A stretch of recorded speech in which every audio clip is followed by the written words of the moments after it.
live your life the way that you want to leave your life. Ladies and gentlemen, as I speak to you right now, if you had 90 days to live, how many of you will make some radical changes in your life? And most people raise their hands. And then you take a poll. You know what the majority of them will say? I will quit my job. Why? Because that's not them. Yeah. They're not doing something that's them. You spend 40 to 60 hours a week doing something that's not you. Yeah. That's stressful. But if you're doing something that's you, that's your passion. And so when you realize that we have a choice to accept life as it is, Yep. or be an active force for good, to decide, I don't want to just survive. This is not me. Yep. What it takes to survive and what it takes to live, those are two totally different things. Yeah. And you got to be willing to work for that. A lot of people are afraid of that four-letter word. Willingness, W, the willingness to do the things today others won't do in order to have the things tomorrow others won't have. O, ownership of your life, taking full responsibility for where you are. George Bernard Shaw said that people that make it in his life, they look around for the circumstances they want, and if they can't find them, they create them. The R stands for willingness to reinvent yourself. To that in order for a man to gain his life, he must lose his life. So you've got to be willing to die to who you are now, to give birth to who you are to become. And the K stands for kindred spirits. You've got to come out from among people who don't have goals, who don't have dreams. People rub off on you. You earn within $2,000 to $3,000 of your closest friends. Academy Award winner Sidney Poitier said, when you go for a walk with someone, something happens without being spoken. Either you adjust to their pace or they adjust to your pace. Whose pace have you adjusted to? Wow. And so if people are willing to do the work, whosoever will, let him come. A person convinced against their will is of the same opinion still. Boom. A lot of them aren't as talented as you are. A lot of them aren't as talented. And when we're thinking about, I'm not going to say they're not talented. okay, They didn't just exercise the gift. exercise that gift. We're I love it. always blessed with talents. Every last one of you have a talent. But it's on you to develop and exercise and go get it. It's on you. That's not on mama, that's not on daddy, that's not on the friend, that's not on the homie. That's on you to go get it. So all of you got something inside of you that is just screaming to get out. And it's about time that you bring it out. That's it, that's it. So Coach, there's a lot of human specimens out there that are athletes. I'm thinking about MJ, I'm thinking about Bo Jackson. We interviewed him last year at the Awesome. AT&T Stadium. Usain Bolt, human specimen, physical specimen. LeBron James, specimen. And you're a specimen. So when we're looking at talent, when does talent stop until work ethic takes over to get to the next level of domination? Well, I like work ethic and I like talent, but I also love character. Character is going to keep you where you want to go longer than you really need to stay. Work ethic is unbelievable. Talent is as well. But sooner or later, it's something that's inside of you just has to want it. You have to need it. You got to go at it like it's that next breath that you got to take, that nobody can stop you. And the closer you get to it, you're going to have naysayers, you're going to have doubters, you're going to have people that's close to you, that even in the crib with your laying beside of you that don't believe in you. I know I stepped on somebody's toes right then, but it's okay. That's what I came here to do. But it's up to you to wipe the tears out your eyes and go get it. Because my motto when I was 7 years old is I believe. I got to Jackson State and I started saying I believe, and they thought it was something new. I've been believing for a long time and I'm not going to ever stop. Now it's about time for you to look to that person next to you and say, I believe. I believe. I mean, you got to feel it. You got to embed it. You got to embody it. Don't just say it with your neck all slanted. You got to put your neck upright and say, I believe. I mean, I believe. That's right. Without a shadow of a doubt, you got to believe. You got to want it. Because everything you want is going to be something in front of it that's going to keep you away from it. So you're going to have to fight. You're going to have to roll your sleeves up. You're going to have to put Vaseline on your face, ladies. Take your earrings off. Take your lace front off, baby. You're going to have to go get it. You're going to have to go get it. One of my favorite books is Man's Search for Meaning, Viktor Frankl. And he said he was in the Nazi German concentration camps. He said the Jews that survived the inexpressible cruelties of Nazism had some power greater than themselves that they believed in, or some movement that they bought into, or some family member that they were determined to see again. And what it boiled down to, he said, if you know the why for living, you can endure almost anyhow. If you got a reason that drives you. My reason was I had made a commitment. I was going to buy my mother a home. And nothing was going to turn me around.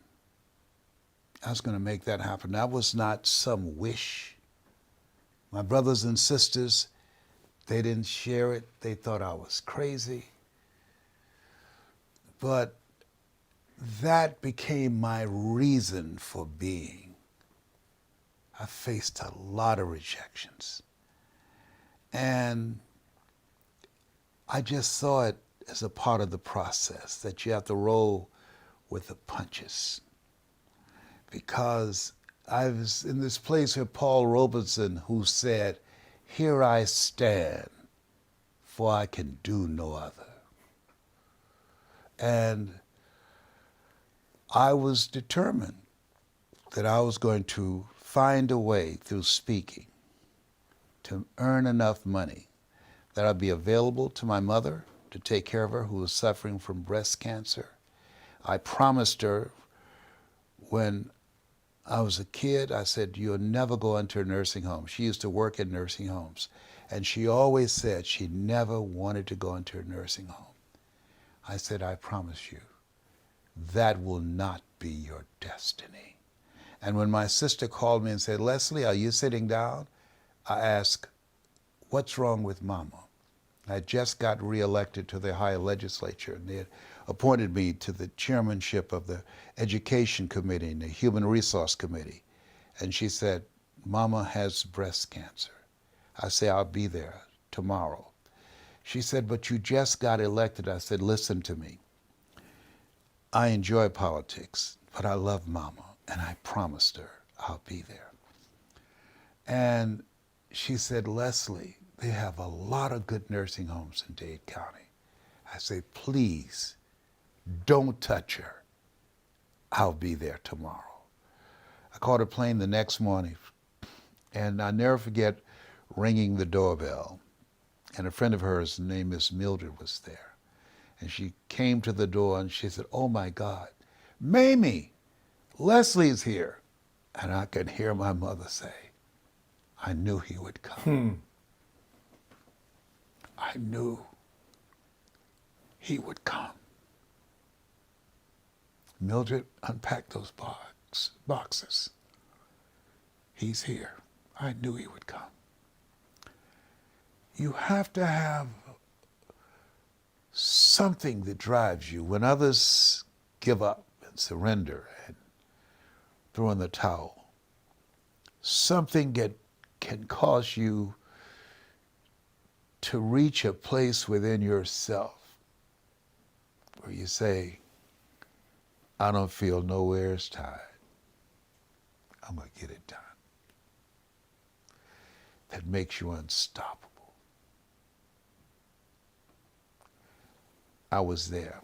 I took care of her until she left here. Brought her home. Got to find something that pulls you into the future. There's a stand that you decide to take with your life. If there's one thing you can tell anybody on what to do with their money, what would it be? What to do with your money and what would it be? You got to bet on you. It's so funny that you believe in others, you would bet on others, you would support others, you would be there for others, you would even lie at times for others. But when it comes to you, you take a darn back seat. I don't understand it. I'm not a gambler. I don't play with money of that nature. When I go to casinos, I don't even frequent down there. They don't even give me free rooms because they know I ain't spending no money, okay? But every now and then, I go put about $100 on 21 black. That's just an analogy. He got it, you didn't. That just meaning, that was my numbers, ladies, in football. That just means I'm gonna bet on me.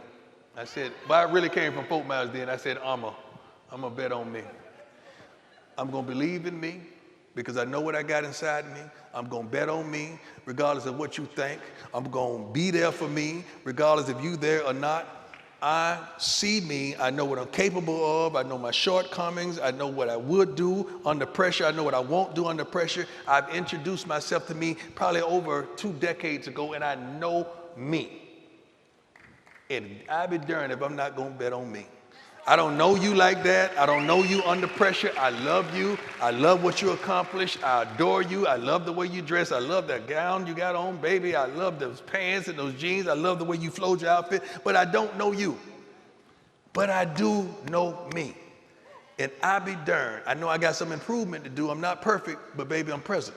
That's what I tell my kids. I'm not a perfect father, but I'm present. When you look around, I'm going to be there. But I'm going to bet on me every darn time. And I promise you, I'm going to stick to it no matter what, and I'm going to win. So my advice to you is bet on yourself. If we look at the difference between what I do and what ministers do, ministers preach the gospel about Jesus. I preach the gospel that Jesus preached.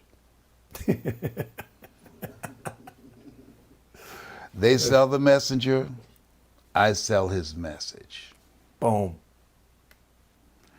When they demanded of the Jewish carpenter when the kingdom of God shall come, he said, he didn't talk about brick and mortar, some building, the kingdom of God cometh not by observation. They shall say is neither lo there, lo here, behold, the kingdom of God is within you. You can't have a kingdom without a king. Kings rule. You must master the king in you. Most of us have been programmed to fail. Most of us are being manipulated by the media, by computers. Studies indicate that most people look at their phone over 400 times a day. They've given up control, the real estate of their mind, the kingdom within, to commercial advertising.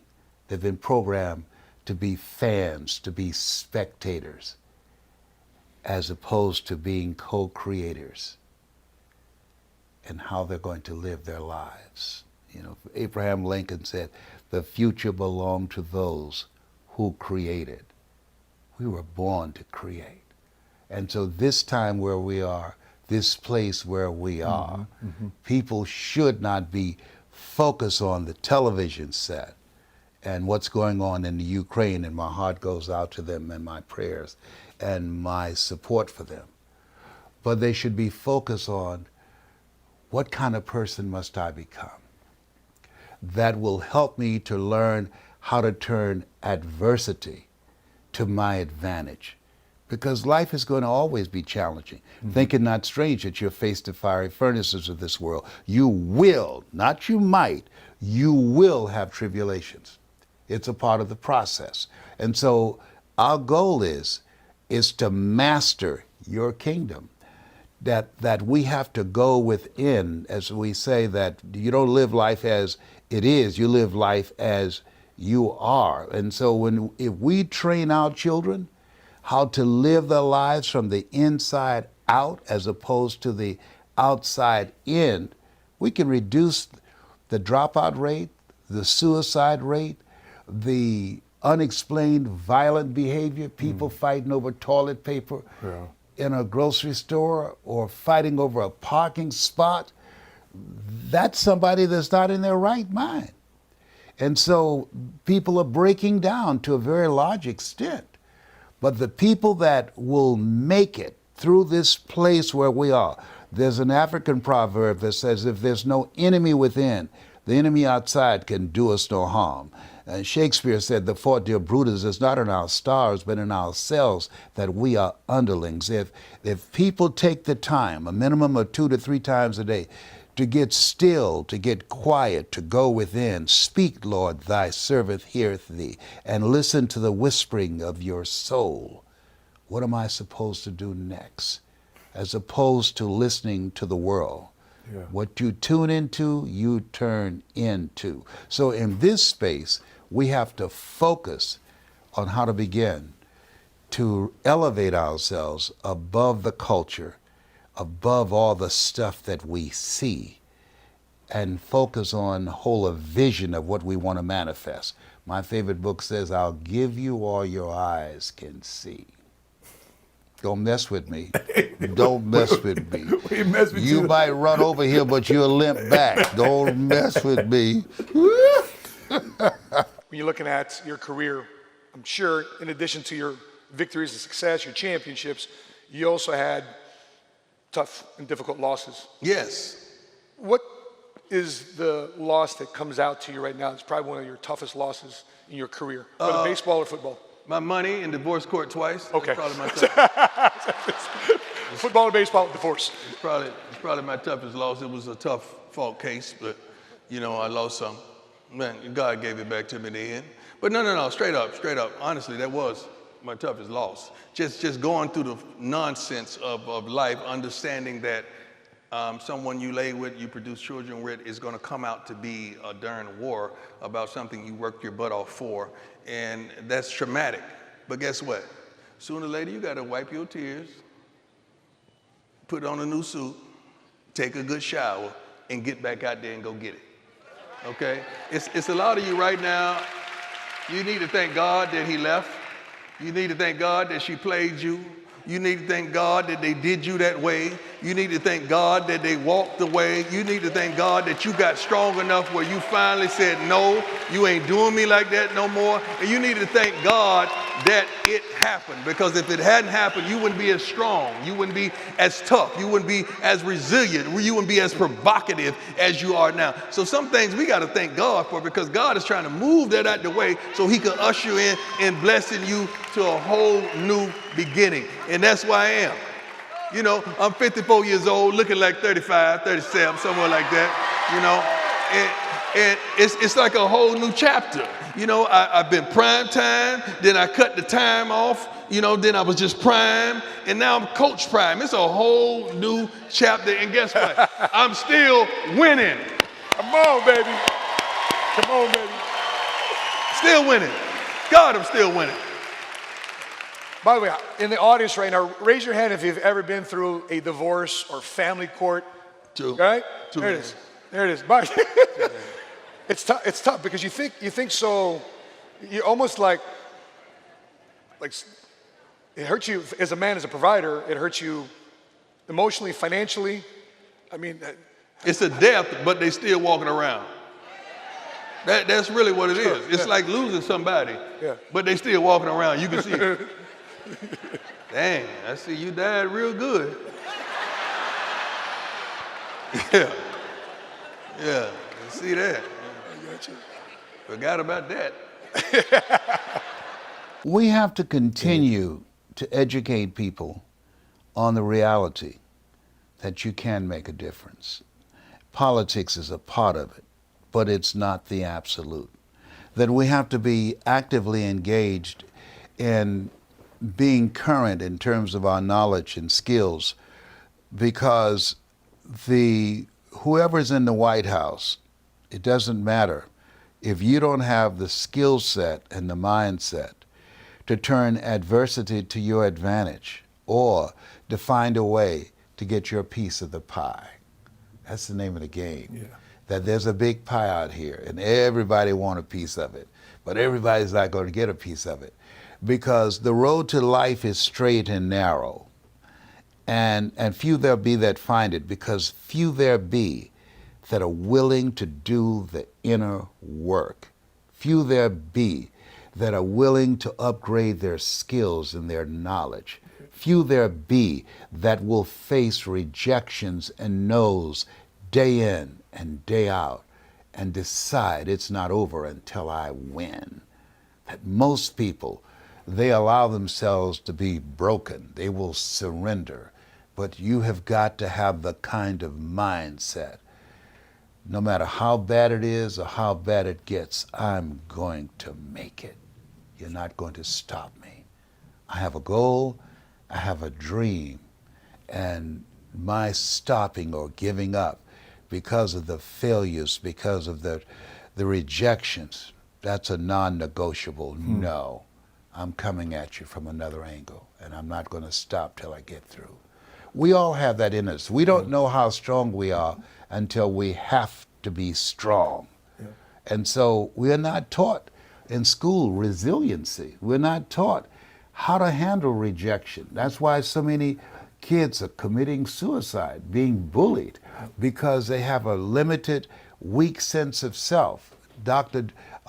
Martin Seligman, who wrote the book called Psycho-Cybernetics, who discovered self-image, that we need to have a curriculum that builds a person's sense of identity. Once your life has a sense of identity, that gives your life a sense of purpose. And once your life has a sense of purpose, that gives your life a sense of direction. And so Nietzsche said, if you know the why for living, you can endure almost anyhow. When you know why you're here and what you're supposed to do with your life because of that time that you've taken to ask yourself some questions of why am I here? What's the meaning of my life? Mark Twain said, the two most important days in your life, the day that you're born and the day that you realize why you're born. Most of us don't take the time to get quiet and get still. Most people die at age 25 and don't get buried until they're 65. Most people don't put their minds around the reality that life is God's gift to us, and how we live our lives is our gift to God. We pulled up this YouTube video, your top 50 plays. We won't go through the whole thing, but let's take a look at some of your top plays. All right, here we go. Can we stop it? I want to stop it. I don't want you to clap because I'm going to say something that you're not going to believe. Those aren't my top plays. Let me tell you why.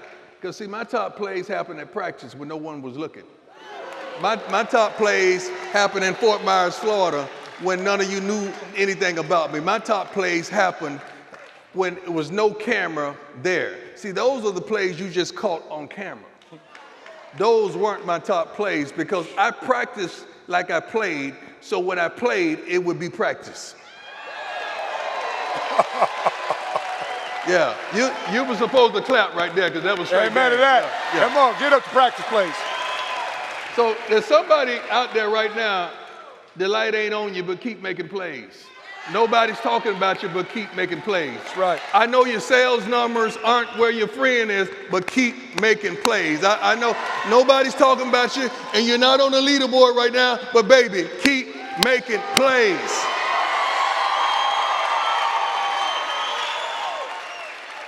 Coach, were you, with all that, were you ever a selfish player? I don't know what selfish is when you're playing a team sport. But even on a team sport, it was about my stats, my thing. No, it wasn't about me, but the better I did, the better we were. So you could see it as selfishness, you could see it as braggadocious, you could see it as individualism, but the better you are, the better it's going to be for your company, the better it's going to be for your team, the better it's going to be for your family, the better it's going to be for your kids, the better it's going to be for your siblings. So you got to do your thing. I love team. But in the middle of Deion, there's an I. In the middle of the win, there's an I. In the middle of prime, there's an I. So I knew I had to do my job to make it easy for everybody else. Because you're the living embodiment. I mean, you're literally a living legend who's destroyed a lot of reasons why you shouldn't succeed, why you shouldn't get ahead. You know, there's people out there right now like, what am I supposed to do? They feel helpless. They feel isolated. They feel But they powerless. don't feel that in a vacuum. See, we were born to succeed. You're made in the likeness and image of God. It doesn't get any better than that. Yes, right. We were born to succeed. We've been given authority and dominion over everything on the face of the earth. But we've been programmed to fail. And so I say, particularly when I'm in church, even though we are made in the likeness and image of God and been given authority and dominion over everything on the face of the earth, we will never exercise authority and dominion over our lives until we exercise authority and dominion over what we are not. That we have bought into an image that has been sold to us. Dr. Carter G. Woodson said it best. He said, if you can determine what a man shall think, you never have to concern yourself with what he will do. He said, if you can make a man feel inferior, you never have to compel him to seek an inferior status, for he will seek it himself. And if you can make a man feel justly an outcast, you never have to order him to go to the back door. He'll go without being told. And if there's no door, his very nature will demand one. So our goal and objective in helping people to begin to plug into this economy is to deal with the pandemic that we presently have, but also the virus of mediocrity, HIV, hood-infected virus, AIDS, addiction to incarceration, and death syndrome.